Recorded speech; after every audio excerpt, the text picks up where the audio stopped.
சிவகார்த்திகேயன் நடிப்பில் வெளியான ரஜினி முருகன் திரைப்படத்தில் நாயகி கீர்த்தி சுரேஷை தினந்தோறும் பார்க்க நாயகன் எப்படி பெயரளவுக்கு டீக்கடையை திறந்துவிட்டு காதலிப்பாரோ அதே போலவே பீகாரைச் சேர்ந்த ஒருவர் பெயரளவுக்கு டீக்கடையை திறந்துவிட்டு சைபர் மோசடி செய்து கோடிகளை குவித்துள்ளார்.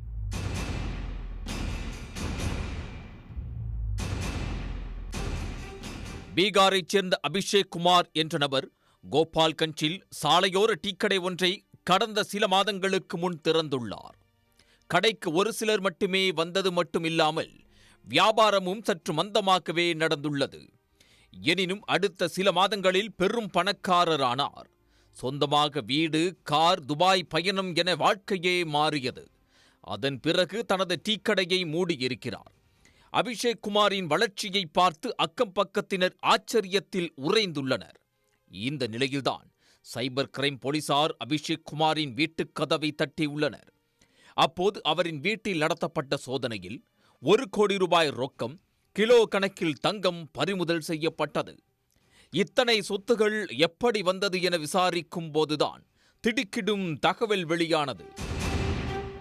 அபிஷேக் குமார் டீக்கடை திறந்து வியாபாரம் நடத்தி கொண்டிருக்கும் போது அவருக்கு சைபர் மோசடி கும்பலின் அறிமுகம் கிடைத்துள்ளது. தங்களுக்கு உதவி செய்தால் லட்சக்கணக்கில் பணம் தருவதாக ஆசை வார்த்தை கூறியுள்ளனர். தனக்கு வியாபாரம் சரியாக செல்லவில்லை என்பதால் சைபர் மோசடி கும்பலுக்கு உதவி செய்ய முன்வந்துள்ளனர். இதன்படி சைபர் மோசடி கும்பலுக்கு தனது வங்கிக் கணக்கை கொடுத்து உதவி செய்து வந்துள்ளார். பின்னர் அவர்களுடனே கூட்டாளியாக மாறி சைபர் மோசடி வேலைகளை அரங்கேற்ற தொடங்கியுள்ளார். ஒரு கட்டத்தில் துபாய் சென்ற அபிஷேக் குமார் அங்கு மிகப்பெரிய சைபர் மோசடி கும்பலுக்கு வேலை செய்து கோடிக்கணக்கில் பணம் சம்பாதித்துள்ளார். இதன் மூலம் சொந்த ஊரில் சொகுசு வீடு, நகைகளை வாங்கி குவித்துள்ளார். இந்த நிலையில்தான் அபிஷேக் குமாரின் சைபர் மோசடி செயல்கள் சைபர் போலீசாரின் காதுகளுக்கு எட்டியது. இதைத் தொடர்ந்து அவரது வீட்டில் அதிரடி சோதனை நடத்தினர்.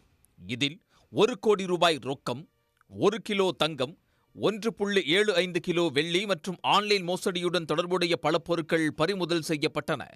இதில் 85 ஏடிஎம் கார்டுகள், 75 வங்கி பாஸ்புக்குகள், 28 காசோலை புத்தகங்கள், ஆதார் அட்டைகள், 2 மடிக்கணினிகள், 3 மொபைல் போன்கள் மற்றும் ஒரு சொகுசு கார் ஆகியவை அடங்கும். பறிமுதல் செய்யப்பட்ட வங்கி பாஸ்புக்குகளில் பெரும்பாலானவை பெங்களூருவில் வழங்கப்பட்டவை என்பது முதற்கட்ட விசாரணையில் தெரிய வந்துள்ளது. இதையடுத்து அபிஷேக் குமார் மற்றும் அவரது சகோதரர் ஆதித்ய குமார் ஆகிய இருவரும் கைது செய்யப்பட்டுள்ளனர். இதில் உள்ள மற்ற குற்றவாளிகளை போலீசார் தீவிரமாக தேடி வருகின்றனர். உடனுக்குடன் செய்திகளை தெரிந்து கொள்ள சன் நியூஸ் பெல் ஐகானை கிளிக் பண்ணுங்க.